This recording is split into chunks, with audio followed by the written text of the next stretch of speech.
Boa noite, pessoal. Boa noite, quem está chegando. Graça e paz. Pessoal chegando. Enquanto isso, vamos bater um papo. E esse estudo, como é que tá para vocês? Deu para esclarecer bastante coisa? Alguma novidade? Deu para embolar mais a cabeça de vocês? Diz aí. Eu, particularmente, gosto do dilúvio porque ele é muito rico, como a gente tem visto, e isso a gente só viu superficialmente, a gente não se aprofundou muito, que tem muitos detalhes, mas porque muita gente passa direto por esse texto, parece que Gênesis começa no capítulo 12, que é a história de Abraão, e aqui nós temos uma história extremamente rica e é uma história que mostra como que Deus é poderoso e como que ele foi um planejador perfeito e como que ele cuidou para haver a continuidade do seu plano. E por ter assim tanta manifestação de poder, às vezes as pessoas são ficcionadas em milagres aqui, e esses são capítulos repletos de milagres e providência divina, e o pessoal às vezes não acredita. Mas não acredita também porque, primeiro, a gente não se transporta para aquele mundo, não enxerga o mundo com as lentes dele, não tenta fazer esse contexto. Outra coisa também é que é tanto poder, tanta coisa junta que a gente mesmo acaba desacreditando. E aí você ouve, a gente está no século da razão, entre aspas, né? E aí tem muita coisa aqui que é difícil você ter uma prova científica final hoje, você, por exemplo, no laboratório. Tem coisa que é pelo salto da fé, mas tem muita coisa que a ciência mostra, dá respaldo, mas foi um fenômeno gigantesco que a gente provavelmente não vai voltar a ver. Aliás, um dilúvio a gente não vai voltar a ver, como a gente viu na aula passada, através do arco do Senhor, que é a sua aliança conosco. Então, um dilúvio novamente a gente não vai ter. A gente sabe que Deus é poderoso para fazer isso e fazer muito mais. E é muito interessante que a gente vê nos detalhes dos animais que foram escolhidos, nos detalhes da construção da arca, nos detalhes de Vedá, no detalhe da localização dela, no detalhe do tempo em que Noé ficou lá dentro com a sua família, no detalhe de Deus frisar sempre a continuidade da espécie humana, da raça humana, para dominar o mundo, para multiplicar e se espalhar. E a gente vai ver aqui no 11 que a Torre de Babel não foi simplesmente a construção de uma torre, a gente consegue ver o pecado ali, e o mesmo pecado lá, e eu até costumo falar de Gênesis 3, e eu costumo até falar que todo pecado, se você for ver, se você for contar ele para trás, você vai cair em Gênesis 3, seja lá qual for o pecado. A gente vai fazendo, vai traçando uma linha e vendo os motivos, a gente vai cair em Gênesis 3, inevitavelmente. Acho que já dá para a gente começar. Como eu estava falando, não vou falar tudo novamente não, até para a gente ganhar tempo, mas fazer um resuminho do que a gente tem estudado. Bom, a gente estudou lá, a gente viu quanto à construção da arca, o motivo da construção, que era a raça humana totalmente pecadora, totalmente devassa, totalmente criminosa, totalmente cruel. Tanto que daquele povo todo só tinha Noé, não era nem, percebam, não era nem a sua família, era só Noé. E outra coisa também interessante, se a gente for no 5,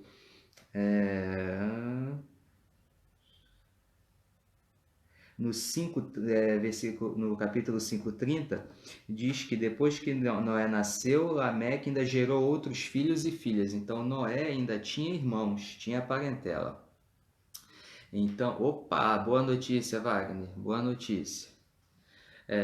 Então, você vê que foi também um tanto quanto traumático, se a gente começar a ver esses detalhes, né? Porque não foi simplesmente fechou a arca, só tinha gente, digamos assim, má do outro lado. Realmente, só tinha gente má. Mas eu quero dizer da seguinte forma: tinha parente de Noé lá. Você tinha os irmãos dele, tinha primo, tinha todo tipo de parente.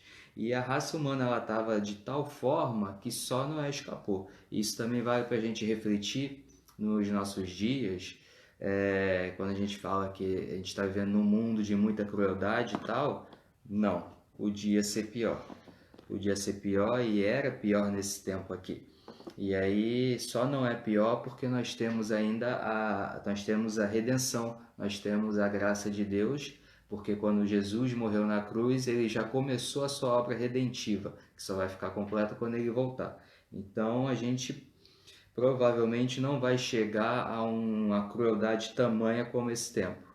Tanto é que fala que o amor de muitos se esfriaria, não de todos. Aqui foi de praticamente todo mundo, só o de Noé que não. E a gente vê, por exemplo, o final do 9, um reflexo disso. O próprio Deus falando no finalzinho do 8, no final do 8, ele diz que o homem é inclinado para o mal desde a infância, então desde sempre o homem é mau e realmente o homem só pode ser bom quando ele tem o Espírito Santo nele. E a gente vê a sombra desse pecado só com aquele pouquinho de gente aqui nos filhos de Noé, que foi aonde nós terminamos. Nós terminamos a nossa passagem naquela história lá de Cã, que viu o seu pai nu. E aí, para os nossos dias, como eu falei semana passada, isso parece ser uma coisa banal, uma coisa pouca. Embora cause um certo constrangimento, obviamente, mas não seria a ponto de se amaldiçoar dessa forma que foi aqui. A questão é que isso foi uma falta de respeito muito grande. E além da falta de respeito, qual seria a atitude de Cã ali correta? A atitude de Cã seria ele cobrir seu pai, se ele viu acidentalmente, porque a gente não sabe também, se ele viu acidentalmente, cobrir a vergonha de seu pai, como dizem os antigos, e pronto, acabou ali. Mas não, o texto, embora ele seja curto, e esse é um problema para a interpretação desse texto, ele é um texto forte, mas curto, ele não te dá muitas informações. Mas a gente vê que houve aqui ele caçoou do seu pai. Ele não simplesmente resolveu o problema, ele ainda foi lá para fora, ainda falou para os irmãos, e os irmãos, sabiamente, em respeito ao pai de costas, vieram e cobriram a nudez do pai. O que me chama atenção nesse final aqui, e aí eu vou conversar com vocês a respeito disso, e depois a gente vai fazer a oração para a gente começar no que a gente vai trabalhar hoje mesmo, é que eu prometi isso na aula passada, é essa questão de ele amaldiçoar direto a Canaã, que é filho de Cã. E Canaã não é nem um filho mais velho, ele seria um dos mais moços, se eu não me engano. Agora me fugiu a memória. E aí o problema é que Deus ele não imputa, ele não joga pecado em ninguém, ele não, perdão, melhor dizendo, ele não condena ninguém que não tenha cometido uma falta. E aí, isso aqui fica um negócio meio solto, isso sempre me chamou a atenção. E aí você tem uns comentaristas que dizem que, pelo texto, Canaã pode ter participado dessa chacota. Outros já dizem que isso seria tipo uma maldição para frente, ou um profeta, algo profético. Não seria uma maldição, e sim uma profecia. E já tem outra corrente que diz que, como esse texto ele foi escrito por Moisés e foi um texto que já havia acontecido, Moisés meio que antecipa essa história aqui por causa do desenrolar da história. Isso, enfim, a gente não vai ter certeza o porquê que a maldição caiu. A maldição caiu para Canaã ao invés de ir para Cã, mas nós temos essas três hipóteses e tem uma quarta também que é quanto à geração, na contagem de geração. Enfim, a gente não tem uma certeza. Eu só estou compartilhando com vocês algo que me chamou a atenção e as hipóteses são essas. E aí a gente vai ter que pedir para o Espírito Santo para acalmar o nosso coração, porque essa é uma dúvida que a gente só vai tirar lá. Mas que me chama a atenção a maldição ter caído em Canaã e não em Cã, me chama, tá? E aqui no 10 e no 11 a gente não vai ler todo ele, até porque ler genealogia, embora seja muito rica, é algo um pouco maçante. A gente vai fazer uns comentários aqui, alguns destaques, e vamos trabalhar o pecado da Torre de Babel. E a gente já vai ver, começando no 9, o reflexo da maldade humana, o reflexo do pecado que ainda está.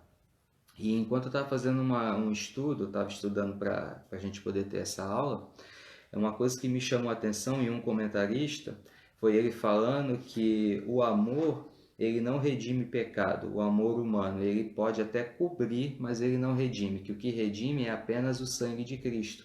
E é uma verdade isso. Em determinado momento aqui, um comentário, foi do Risby, se eu não me engano, em que ele cita isso, em determinado momento.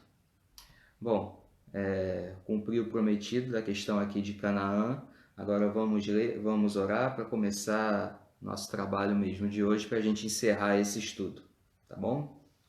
Grandioso Deus eterno Pai, obrigado por esse momento. Peço que o Senhor abençoe essa transmissão, que o Senhor que o Senhor dê a estabilidade necessária a ela, para que ela não volte a cair. Peço também que o Senhor me oriente quanto ao estudo que vai ser dado, que o Senhor cresça e que eu diminua, e que aonde eu falhar por ser pecador, que o Espírito Santo venha preencher essa lacuna, Pai. Toma esse serviço, toma esse trabalho, que ele pode ser evangelístico também, porque a gente está tratando da Tua Palavra. Abençoe os meus irmãos que estão vendo agora no ao vivo e abençoe os que verão no futuro. Em nome de Jesus, amém. Então, o capítulo 10. O capítulo 10, duas coisas que me chamam a atenção é a sentença de abertura e de encerramento desse capítulo. Na abertura, ele fala que esse é o registro da descendência de Sem, Cã e Jafé, filhos de Noé. E ele fecha esse aí dizendo que esses são os cães dos filhos de Noé, distribuídos em suas nações, e o restante após o dilúvio.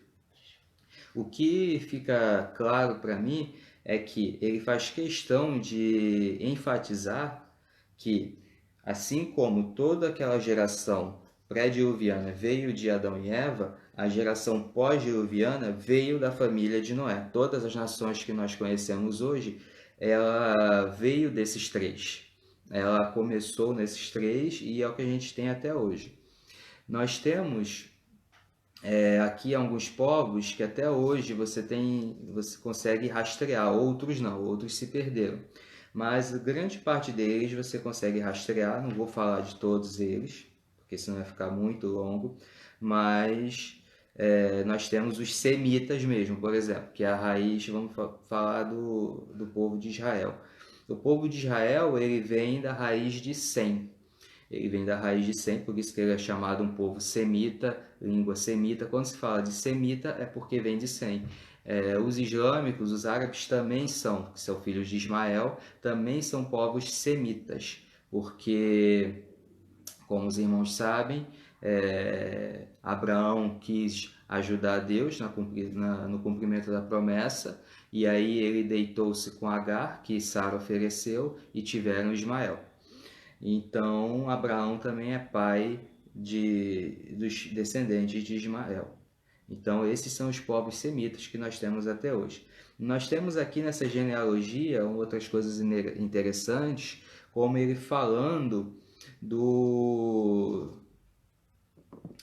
pessoal de Nínive. Ele fala aqui também do pessoal de Canaã mesmo, que foi uma pedra no sapato de Israel. Ele fala dos filisteus. Então é muito rico isso aqui. Vocês depois leiam por conta de vocês, devagar, com pausa, que você vê você consegue traçar vários povos. Daqui nós temos os povos que foram inicialmente para a Ásia, povos que foram ali para o Egito, povos que foram para a África, povos que ficaram no centro, ali na Europa mesmo, povos que depois, mas aí já é outra história, que são os americanos, que as teses, o rastreamento histórico mais conciso diz que foram pela Ásia, e aí a gente vê que isso não é tão impossível se a gente pensar no dilúvio, um continente que estava se afastando, ele não era tão distante quanto é hoje,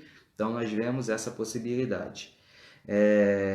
E o que me chama também a atenção, outro ponto que me chama a atenção, é o poder de Deus nessa questão de cumprir a sua palavra, em que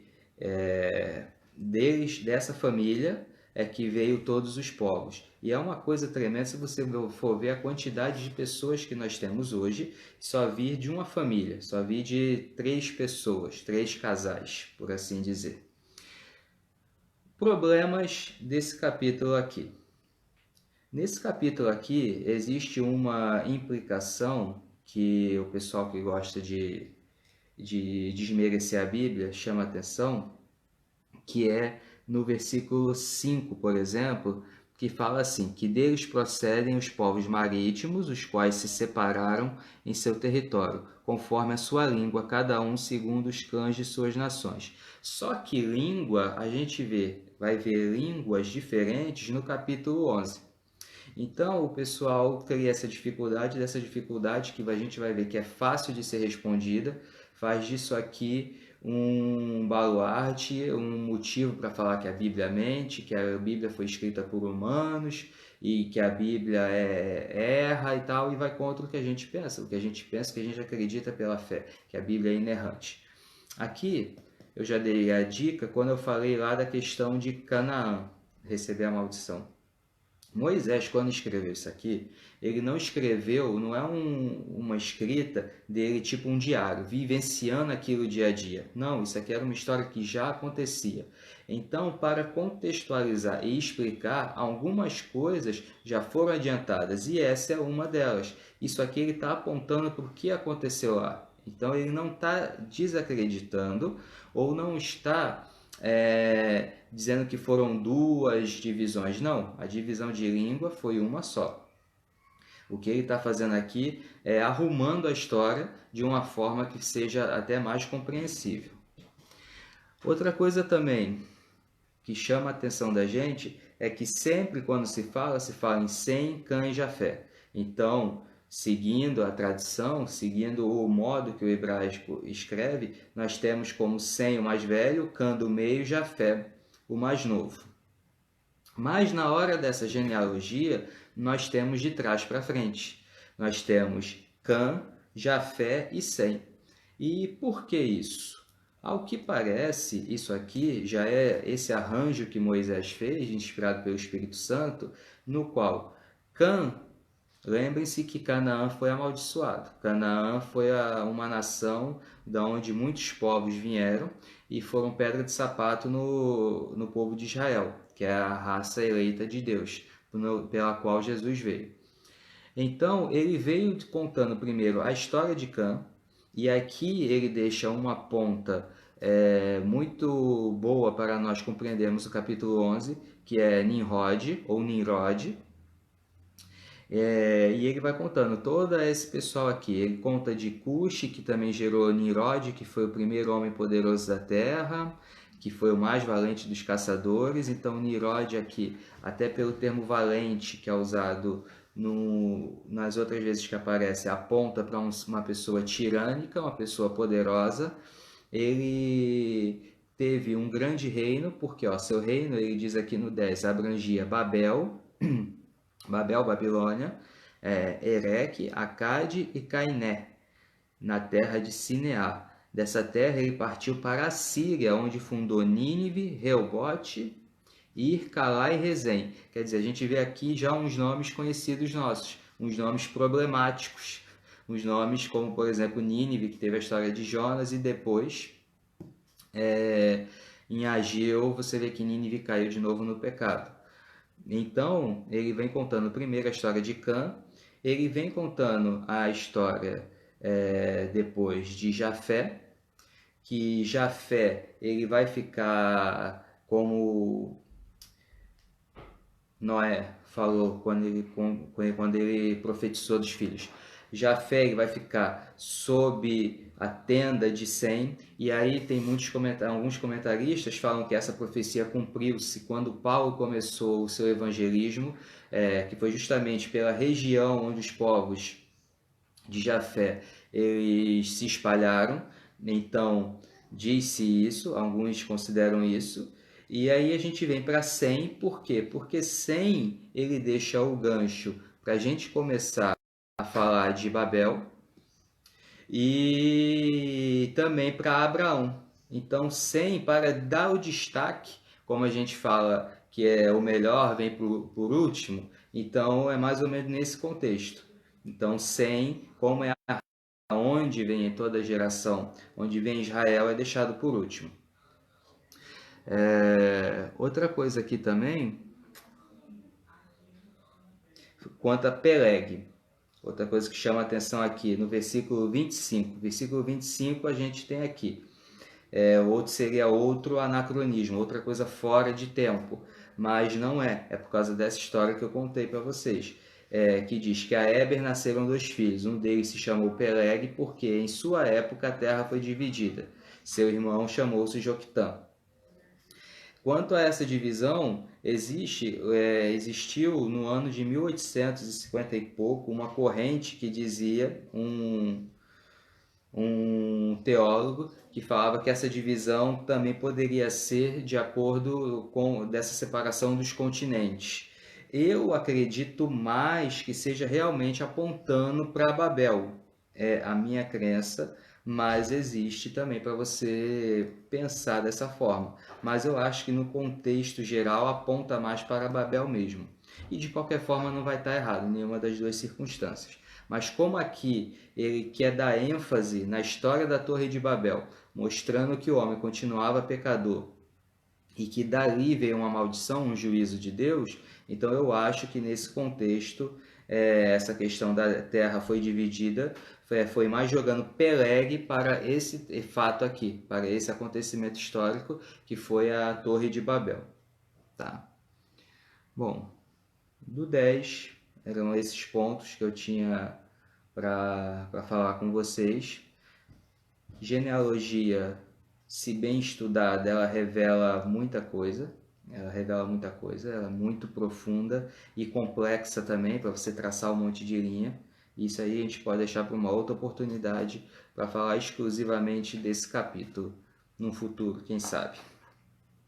Agora vamos aqui para o capítulo 11. No capítulo 11 eu gostaria de ler. Eu vou ler ele do 1 ao 8, para a gente poder enxergar aqui e ver a sombra disso nos dias de hoje.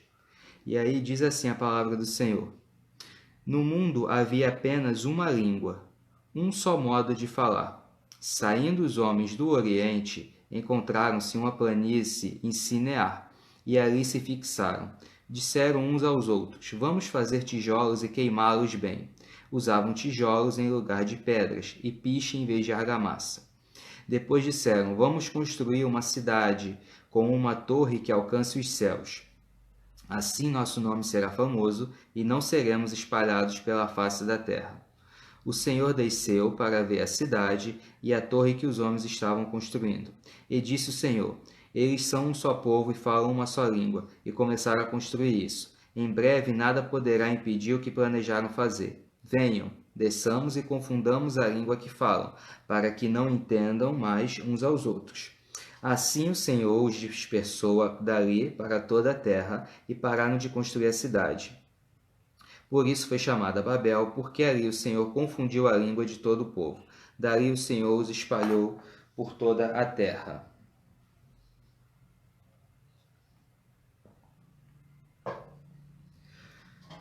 No mundo havia uma só língua, um só modo de falar. Aponta para uma terra em expansão, embora já tivesse bastante gente, a gente vê aqui pelos povos, embora isso aqui se misture um pouco entre antes e durante essa construção da torre, um pouco depois, mas nós vemos que tinha bastante povos. E aponta também para a questão linguística. Uma coisa que me chamou a atenção e me faz gostar e prezar, acreditar muito pela Bíblia, é que Deus não tinha a menor necessidade de deixar a Bíblia, de deixar a sua palavra. Se nós formos ver nas mitologias, nas seitas, os vários deuses que existem, sempre o Deus ele é um acesso muito difícil. Ou ele não fala na linguagem do homem, ou ele exige sacrifícios terríveis. Ele sempre exige muito. É sempre muito penoso você agradar a esse Deus, os deuses que tem por aí, os deuses com D minúsculo. O acesso a ele é difícil. E Deus, desde lá de Gênesis 1, ele é um Deus que se mostra acessível. Ele é um Deus ao qual ele fala de uma forma compreensível ao homem. Ele sempre fez isso. Ele falou com Adão, ele veio ter com Adão quando teve o pecado, não nada de linguagem diferente, era a linguagem do homem. Ele falou com Noé em linguagem humana. Aqui ele ainda falava com Noé em linguagem humana e todo o povo tinha uma só língua. Todo mundo se falava. Esse era o plano de Deus. Por quê? Porque você tendo uma língua só, fica mais fácil você transmitir a tradição oral, que era o que eles tinham na época, até por causa da longevidade. Eles viveram muito tempo, aqui estava começando a diminuir o tempo de vida, mas ainda assim eles viviam muito tempo. Então, para passar de geração em geração, a língua sendo uma só é um facilitador, é uma bênção, é uma prova de graça. Mas os homens, inventando de ser Deus, tiveram a sua punição. Outra coisa também, a Bíblia ela não foi escrita em nenhum idioma fora do comum. Hoje para a gente pode ser porque são línguas difíceis para nós, porque nós somos de um outro tipo de alfabeto, uma outra cultura, mas é uma língua rastreável até hoje. Embora ela tenha sido escrita num hebraico mais difícil, num hebraico que não tinha vogal, coisa assim, mas é algo que existe a tradição e que você consegue ter os textos quase iguais aos originais mesmo. Você tem o texto, não o original que foi escrito em tábuas e tal, mas você tem uma cópia dele fidedigna e tem lá no século XIV ou XV, agora me fugiu, os massoretas, que são, massoreta vem de massorete, que é de tradução, tradicional, ou que é o que guarda a tradição. E eles pegaram esse hebraico antigo e botaram, codificaram a ponto de ter as vogais e ficar mais fácil. Então é uma língua que até é falada, não é tão igual essa aqui, mas é uma língua que ainda existe. E nós temos o grego também, embora o grego tenha sido escrito num grego que hoje não se usa muito, mas era um grego da ralé. Vou usar esse termo para ficar mais fácil. Não era um grego que apenas a elite, era um grego do povão. Era uma fala em que tanto a pessoa mais pobre quanto o mais rico compreenderia. Então, esse é um detalhe que muitas vezes passa despercebido, que Deus ele nunca falou de uma forma incompreensível. Ele pode ter usado, às vezes, aí você pode pensar nas parábolas, na qual ele fala, mas ali é uma outra coisa. Ali ele está falando na linguagem de homem, mas de um jeito em que precisa da iluminação do Espírito Santo. Mas a linguagem é a humana. Então, continuando aqui. Essa saída do Oriente, isso aqui fica muito ali pela região da Mesopotâmia, hoje, e na qual nós temos muitos vestígios arqueólogos, muitos sítios arqueólogos das primeiras civilizações. E com isso só traz veracidade ao relato bíblico. Muitas pessoas falam que essa história você vê nos sumérios, você vê nos babilônicos, você vê em vários povos. Então, nós vemos em vários povos porque todos eles saíram daqui. Por isso que nós vemos essa replicação em vários povos. E também porque eles, até por causa dessa maldição que veio depois, eu estou até antecipando a minha fala, essa maldição das línguas estranhas, das línguas estrangeiras, do povo não se comunicar mais, por causa dessa maldição e dessa separação, eles deixaram de ser um povo, vamos dizer assim, tutelado e cuidado por Deus. A gente vê que Israel, ele tem todo um carinho de Deus. Os outros povos não, os outros povos eram inimigos de Israel. Então, eles viviam menos, eles não tinham tanto essa tradição garantida por Deus, essa tradição oral. Então, era um povo que se rebelou contra Deus, assim como os descendentes de Caim, que todos morreram no dilúvio. Mas o pecado ainda estava lá. Então, esse povo começou a escrever antes até dos hebreus. Então, é por isso que encontra-se coisas escritas antes, mas sempre a história aponta. É um Adam, a história de uma pessoa ou Deus, dependendo da civilização, que salvou toda a humanidade, toda a raça humana numa arca, houve uma grande chuva. Então, a gente vê que são histórias parecidas. E isso, ao meu ver, ao meu entendimento, ao invés de enfraquecer o relato, ele só reforça. Então, vamos lá. Essa região nós já vimos ali no berço da civilização. E aí o homem, ele na sua arrogância e no seu orgulho, no seu ego, ele repete o pecado de Eva. Porque ele quis ser igual a Deus, ele quis chegar a porque a primeira coisa, o que Noé fez aqui, multiplique-se, Deus falou a Noé para multiplicar-se e encher a terra, espalhar, dominar a terra. Eles aqui já estavam fazendo o contrário, eles estavam fazendo uma cidade para todos ficarem juntos ali, naquele amontoado, quando Deus queria que o homem dominasse tudo. Então, a primeira coisa ali, eles estavam se rebelando contra Deus no seu coração para não seguir, querendo ser mais do que Deus, querendo saber melhor de Deus, do que Deus, o que era melhor para si. Essa frase ficou meio complicada, meio embolada. Eles queriam saber mais do que Deus, eles queriam ser mais bondosos do que Deus, como nós muitas vezes somos hoje, mais espertos do que Deus, mais, enfim... E aí eles acharam por conta deles em fazer isso. Agora, no 4, quando ele diz em construir a cidade e depois a torre que alcança os céus, ali alguns falam porque eles queriam construir a torre para alcançar o céu, para alcançar Deus. Não, não, não. A gente vê o que eles queriam logo aqui. Eles queriam que o nome deles fosse famoso e que eles não fossem espalhados pela terra. Eles queriam glória para si. Eles estavam buscando a glória, eles queriam chegar numa torre no céu como uma prova de afronta, isso já revela um coração rebelado a Deus, e ter fama e glória para si. Então muitos apontam isso aqui para essa época de Nimrod ou Nimrod. Ele sendo esse rei, esse tirano da época, esse poderoso, que fez essa cidade e construiu essa torre. Isso tudo para a glória própria, para ego. É algo similar hoje? É diferente hoje em dia? Não. Você vê que o ser humano ele continua cometendo os mesmos erros. É gente que, um exemplo contemporâneo, ainda mais nessa época, é gente que vai fazer caridade e fica tirando foto para postar. Que a sua mão direita fizer, a sua mão esquerda não sai. Mas aí vai o bonecão lá, eu sou crente, eu faço bem, e vai tirar foto. Então, você vê que um dos problemas do ser humano é esse. Eva, uma das coisas que convenceu Eva foi, se você comer desse fruto, você vai ser igual a Deus. Peguem os detalhes.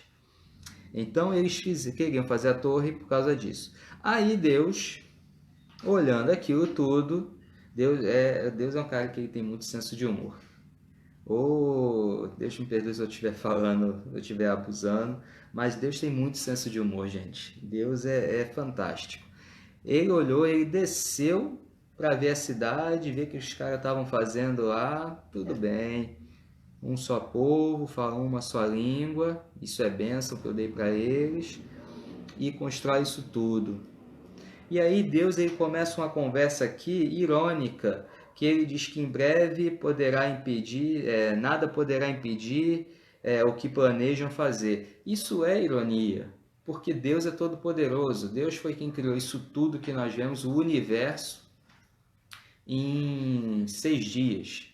Aí você acha que um Deus desse, o homem, a formiguinha, vai fazer uma coisa que Deus não possa? Aqui mostra uma ironia de Deus.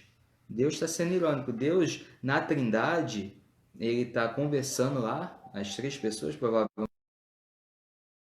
e aí ele vê que aquilo é risível, aquela história, o homem ele é muito abusado, é muito sem noção, como podemos dizer hoje. Então ele vai lá, ele desce e vai confundir a língua. Pronto, pura e simplesmente, ele não faz nada. Ele pegou, confundiu a língua e pronto, dali para frente desandou tudo. Os povos não se entenderam mais, a cidade parou de ser construída e o homem acabou cumprindo o desígnio dele.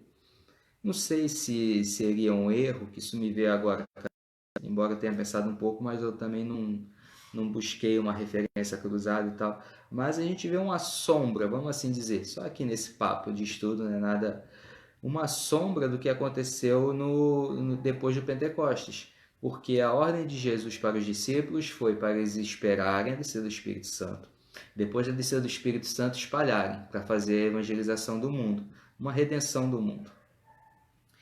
E aí os discípulos não ficaram lá, quietos na dele. Então veio a perseguição e espalhou eles. Então, outra coisa, outro paralelo que a gente pode traçar nisso aqui, esse é meio fraco, confesso que esse é meio fraco, é apenas por isso que eu usei o termo sombra, só me fez lembrar disso. Agora, uma coisa forte, uma ligação forte entre esses dois eventos, primeiro, o versículo 7 aqui, ele vai e confunde a língua. Isso aqui é sentença do juízo, do julgamento de Deus para essa falta, para esse pecado. E aí nós vemos a redenção em Atos 2, disso aqui. Já é parte do trabalho redentor de Jesus Cristo. Porque ali em Pentecostes, quando tem a língua estranha, são línguas estrangeiras. É a língua, eles falam para as nações que estão ali presentes. Então, você vê que ali há uma espécie de perdão, uma espécie de redenção. Atos ele tem essa prova redentiva, essa inauguração da nova fase, como por exemplo na questão de Pedro e Cornélio, quando Pedro vê todas as comidas no lençol. Então, a gente começa a ver o trabalho redentivo, esse mundo novo. A gente teve aqui, até traçando outro paralelo, o mundo novo. O mundo novo aqui com Abraão, o mundo pós-diluviano com Abraão, através de Israel, e nós vemos, depois da morte e ascensão de Jesus, um novo mundo no qual a gente vive, e agora a gente está no último dia esperando Jesus voltar. No qual ele pegou e redimiu. Ele vai fazer todo mundo falar a mesma língua? Hoje não.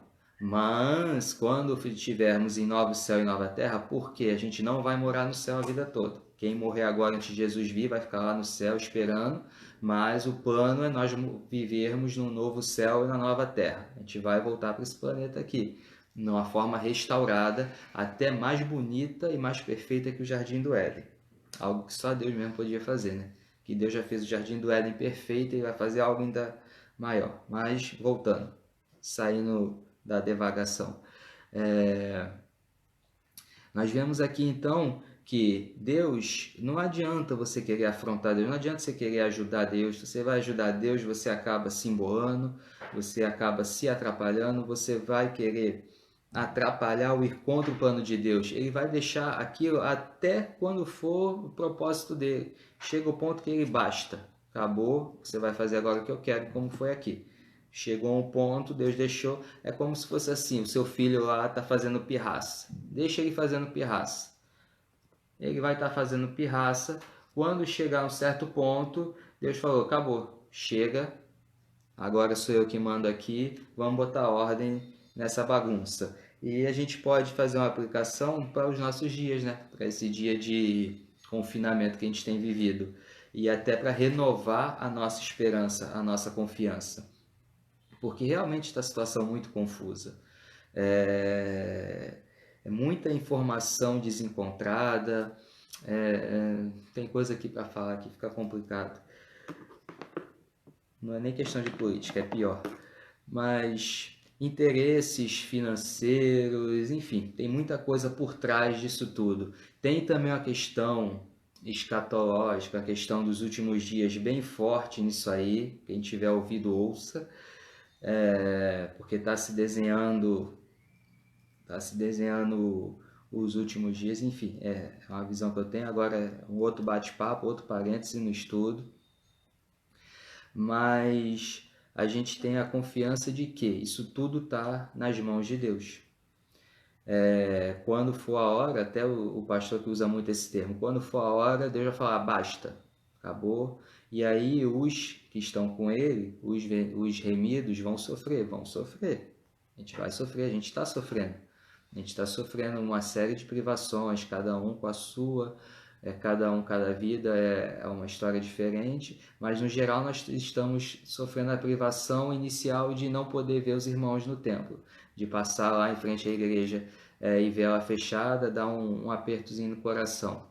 Já tiveram vários irmãos que falaram isso comigo. Ontem até encontrei o André na fila do banco e ele conversou, falou isso mesmo, que passou lá, teve esses dias lá. Eu de vez em quando for lá para ver uma coisa ou outra e ver aquilo lá tudo fechado, é um pouco complicado, não só lá, como todas as igrejas, enfim.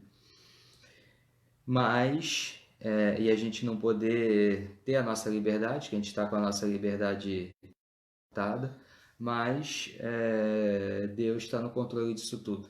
Isso faz parte do plano dele, e a hora que ele quiser que essa farra das crianças, por assim dizer, acabe, ele vai dar o basta dele, tá? Então vamos lá, voltando aqui. Então os homens, eles quiseram ser igual a Deus, eles quiseram ir contra a ordem de Deus e ficar todo mundo juntinho, eles quiseram fazer um monumento para eles serem lembrados por toda a eternidade, eles quiseram glória para si. Eles quiseram alcançar Deus, por assim dizer, mas não em amor, não para querer ter.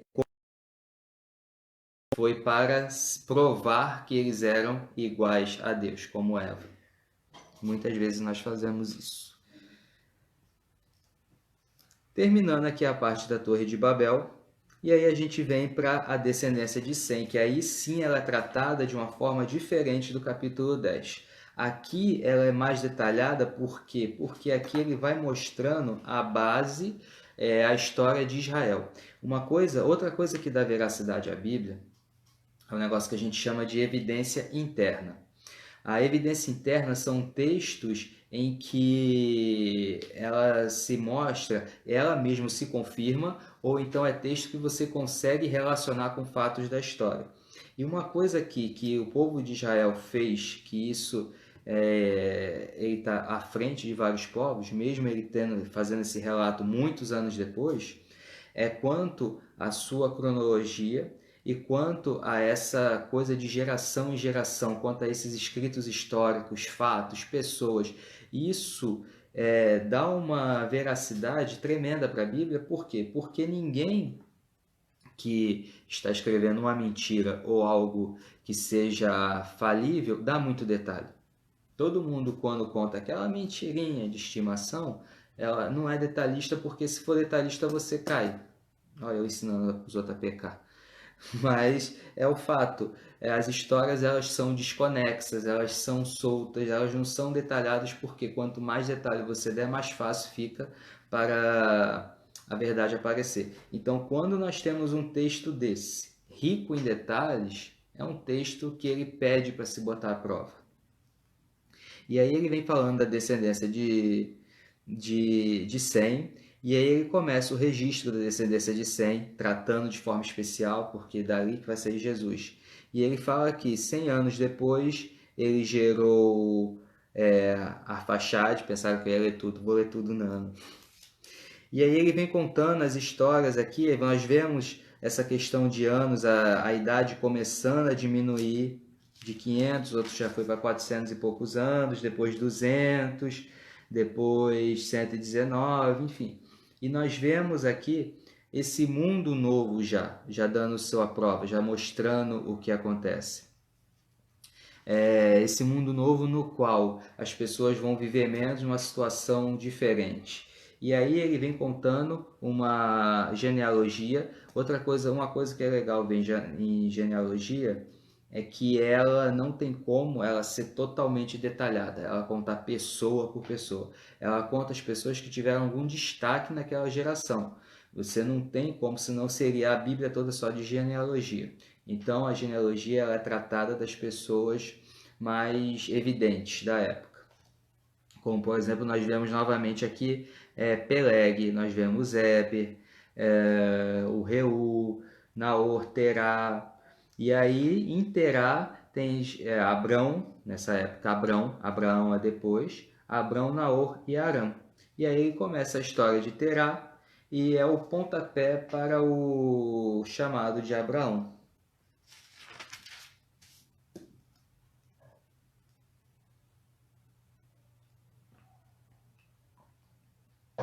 Até aí, tá indo legal? Vocês querem fazer alguma pergunta? Já tá perto da hora da gente acabar.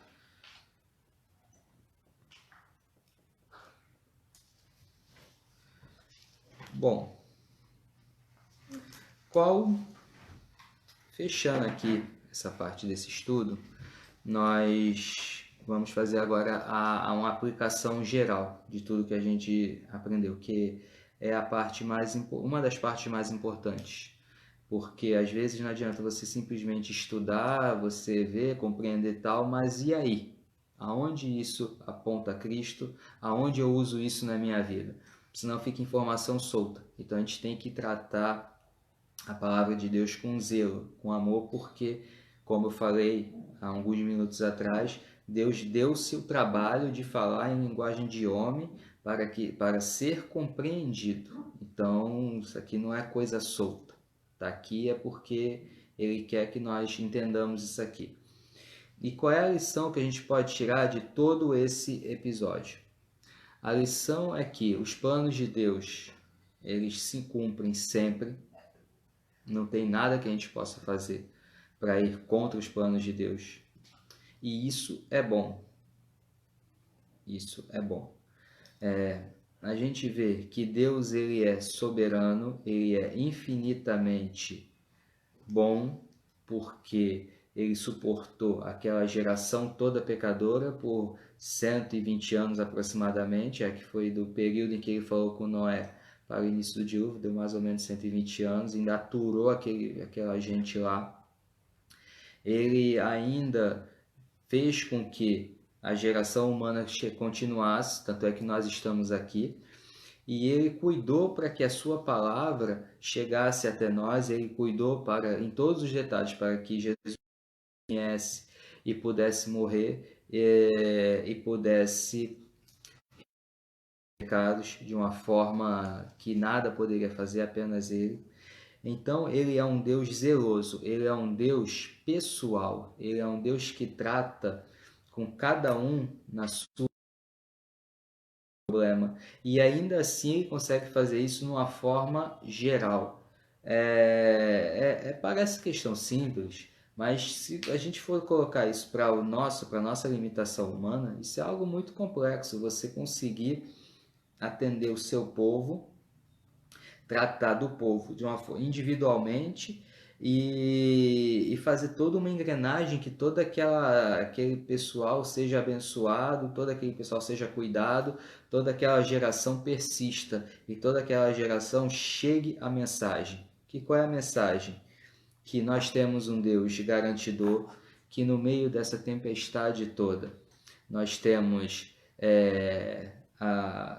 nós temos a nossa arca, que é o próprio Jesus, que é o próprio Jesus garantidor da nossa salvação, que o pecado ele vai se levantar, não tem jeito até estivermos em novo céu e nova terra. Nós vemos aqui que rapidamente já começou a dar problema, então não adianta às vezes a gente fica irritado e fica com certas coisas que a gente vê na televisão, ou então certas situações e fala, tinha que acabar com todo mundo e começar de novo. Não adianta. Já vimos aqui que não adianta. Ele já fez isso e não adiantou. Então, a única coisa que resolve o nosso problema é realmente Jesus Cristo. É a redenção de Jesus Cristo. É o sangue de Jesus nos converter dos nossos maus caminhos, nos tirar do pecado e esperarmos firmemente na sua redenção final, na sua volta. Então, por mais que os dias futuros sejam bons ou maus, eu não sei, eu espero que sejam melhores. Sinceramente, espero mesmo que sejam melhores, mas a gente tem que se preparar para tudo. Uma coisa que a gente tem que ter ciência, voltou, tinha dado uma queda aqui, que o nosso tempo aqui nessa terra é limitado. Isso aqui é apenas um pedaço da nossa vida. A nossa vida toda ela está por vir. E Paulo trabalha muito isso nas suas cartas, por esse motivo, porque o cristão, ele nunca teve vida fácil, essa é a verdade. A gente estava meio que mal acostumado. O cristão sempre foi um povo, sempre foi um povo que fizeram chacota, povo ao qual levantaram falso testemunho, ao qual fizeram mentiras. Nós somos assim. E a gente suporta isso tudo não é pela nossa carne, a gente suporta isso tudo pelo Espírito Santo e na confiança do amor de Deus para conosco, porque Ele nos amou primeiro, o seu Espírito Santo nos convenceu do pecado e fez com que nós o recebêssemos. Então, não fosse toda essa magnífica engrenagem, essa magnífica história, a gente não ia suportar não, meus irmãos. Não ia não. A lição para os nossos dias é esse. A gente vê, aconteceu isso tudo, Deus com o povo, essa raça pecadora preparou um novo povo, que aí começa a história de Abrão, depois Abraão, e aí vem a história de Jacó e o restante vocês conhecem. Então, meus amados irmãos, espero que o estudo tenha sido bom, tenha sido uma mufa para saber o próximo, qual vai ser o próximo tema. E se vocês tiverem alguma dúvida, alguma coisa que queiram falar, o espaço está aberto aí. Senão a gente vai encerrar. Já são 9 horas, deu mais ou menos 1 hora.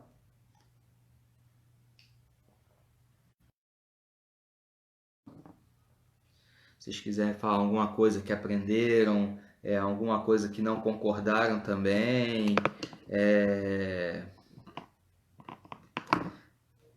alguma coisa. Irmã Palmeira, que foi muito rápido, caiu muito rápido aqui. Só mostrou para mim que estava reconectando, mas foi bem rápido. Talvez tenha sido até uma coisa no meu telefone. Mas é isso.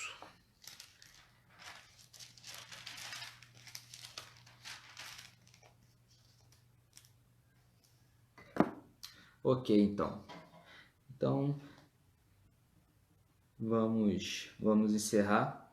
Vamos fazer uma oração agradecendo por esse momento, agradecendo pela misericórdia e pedindo que o Senhor seja conosco. Grandioso Deus e eterno Pai, obrigado por esse momento, obrigado por esse estudo. Obrigado, Senhor, pelo Senhor ter nos dado essa característica, ter dado esse atributo, melhor dizendo, que é a inteligência, que isso vem de ti, não vem de outra pessoa, para nós podermos escrever, ler, compreender. Além de tudo, nos dá o Espírito Santo para nos iluminar e entendermos realmente o que o Senhor quer dizer, porque não adianta apenas a pessoa ser letrada, ler a Bíblia, ler e reler, se ela não tiver o Espírito Santo para fazer com que essas palavras atinjam o seu coração, de nada vai servir. E essa é a realidade. Deus se revelando aqui, Deus Pai se revela aqui, o Espírito Santo aquece nossos corações, ilumina e aponta para Jesus Cristo. Esse trabalho da Trindade é magnífico, é perfeito. Que em nome de Jesus, mais e mais pessoas com isso, que os teus filhos que estão perdidos nesse mundo possam te encontrar e que a igreja não pare, que a igreja continue na sua missão, que é o evangelho, que é cuidar do outro, que é transmitir as boas novas, Pai, sendo fiel à tua palavra. Agora, especificamente, Venho pedir pela vida de cada irmão que está aqui assistindo e que vem assistir. A cada irmão que está assistindo, eu faço uma oração pelo tempo presente que nós estamos vivendo, Deus. Que a tua misericórdia nos alcance como tem alcançado, mas nos alcance no sentido de terminar logo esse problema, de que nós possamos voltar para a nossa vida normal ou mais parecido com isso, que a gente possa ter a nossa liberdade restaurada, Deus. Que o Senhor esteja na frente, que o Senhor faça cair todo o intento do maligno, todo o intento do homem mau, de homens maus e gananciosos, Pai. Que em nome de Jesus a tua verdade seja soberana, que a tua verdade ela vença como ela vai vencer, mas que vença num tempo que nós possamos enxergar. Que nós, como teu povo, possamos nos arrepender dos nossos pecados, dos nossos erros, nos ajoelhar, nos humilhar na tua presença, Deus, para assim como está lá em 2 Crônica, o Senhor olhar para nós e achar graça em nós, Deus, e cessar essa questão toda. Em nome de Jesus, trata de cada irmão aqui individualmente, que cada um está sofrendo com isso de alguma forma, que o Senhor venha suprir todas as nossas necessidades, sejam elas físicas, sejam elas emocionais, sejam elas materiais, sejam elas espirituais, Deus. O Senhor é um Deus completo, o Senhor é um Deus que cuida individualmente de cada pessoa. Oro também em agradecimento pelo presbítero Wagner, que está se recuperando, que ele sábado possa estar conosco novamente transmitindo. Agradeço pela vida do pastor Vanderlei, pela vida do pastor Lélio, pela vida do presbítero Paulo, que juntos estamos tocando esse projeto e que o Senhor continue nos usando conforme a tua vontade, conforme a tua direção e a tua iluminação, Deus. Em nome de Jesus, vai dando sabedoria às demais igrejas que professam o teu nome, às igrejas que realmente te seguem, dê sabedoria para que elas continuem nesse tempo cumprindo a tua palavra, Deus. Em nome de Jesus, amém. Então, meus irmãos, agradeço a presença de cada um. Vocês podiam estar fazendo coisa melhor ou não, podiam estar assistindo filme, seja lá o que for, mas estão aqui comigo, querendo aprender um pouquinho mais de Deus. Eu vou, um pouquinho mais que eu sei, me esforço em transmitir para vocês, mas aqui não tem ninguém mais do que ninguém não. Todos nós somos irmãos em Cristo, todos nós temos a nossa função nesse corpo magnífico. Todos nós somos importantes, vitais e especiais para Deus, tá? Então, é isso. Qualquer coisa que eu puder ajudar, vocês falem. Qualquer dúvida, volto a dizer, qualquer dúvida que tenha tido disso aí, ou então depois veio, não, o irmão Gutz falou isso, mas não é bem isso. Pode falar depois. E vamos continuar nossas orações. Vamos pedir estabilidade, porque às vezes dá vontade de chutar o balde, mas não pode, tem que se manter estável. E é isso. E outra coisa